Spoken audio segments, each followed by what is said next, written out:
Kecelakaan lalu lintas merupakan salah satu masalah serius yang mengancam keselamatan masyarakat di berbagai negara. Kecelakaan seringkali disebabkan oleh berbagai faktor, termasuk kelalaian perusahaan angkutan, kurangnya kompetensi pengemudi, dan praktik korupsi di dalam pemerintahan. Fenomena ini memerlukan perhatian serius karena mengancam nyawa dan kesejahteraan publik. Kelalaian perusahaan angkutan memiliki peran besar dalam menjaga keselamatan transportasi. Namun, dalam beberapa kasus, perusahaan angkutan mungkin mengabaikan pemeliharaan dan perawatan kendaraan mereka, seperti memperpanjang masa pakai rem yang aus atau membiarkan kendaraan yang sudah usang tetap beroperasi.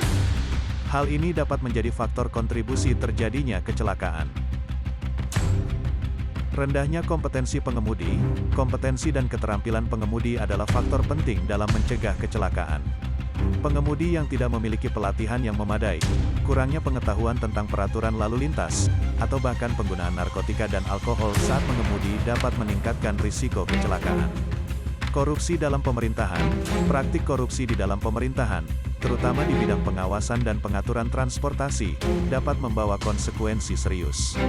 Oknum pemerintahan yang tidak menjalankan tugasnya dengan benar atau mengambil keuntungan pribadi dari celah hukum atau aturan yang berlaku, seringkali mengorbankan keselamatan masyarakat demi kepentingan pribadi. Dampak kecelakaan lalu lintas bukan hanya merenggut nyawa dan mengakibatkan cedera serius, tetapi juga menimbulkan dampak ekonomi yang signifikan. Biaya perawatan medis, kerusakan properti, dan hilangnya produktivitas akibat kecelakaan adalah beban besar bagi masyarakat dan sistem kesehatan. Upaya pencegahan untuk mengatasi masalah ini, diperlukan tindakan dari berbagai pihak yaitu 1. Perusahaan angkutan harus memprioritaskan pemeliharaan kendaraan mereka, memastikan pengemudi mereka memiliki pelatihan yang memadai, dan berkomitmen untuk mengutamakan keselamatan di atas keuntungan. 2. Pelatihan dan sertifikasi pengemudi. Pemerintah dan organisasi terkait harus meningkatkan standar pelatihan dan sertifikasi pengemudi. Pengemudi harus memiliki pengetahuan yang cukup tentang peraturan lalu lintas, keselamatan, dan etika mengemudi. 3.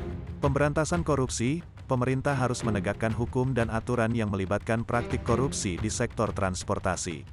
Transparansi dan akuntabilitas dalam pengawasan dan pengaturan transportasi harus ditingkatkan.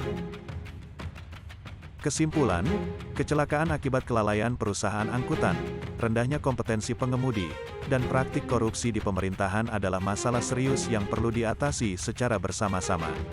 Keselamatan masyarakat harus selalu menjadi prioritas utama, dan tindakan nyata harus diambil untuk mengurangi risiko kecelakaan dan dampak negatifnya. Saya, Edi Suzendi SH, sebagai pengacara transportasi, menanti Anda yang membutuhkan perlindungan hukum terkait permasalahan transportasi yang berkenaan dengan hukum. Terima kasih atas perhatiannya.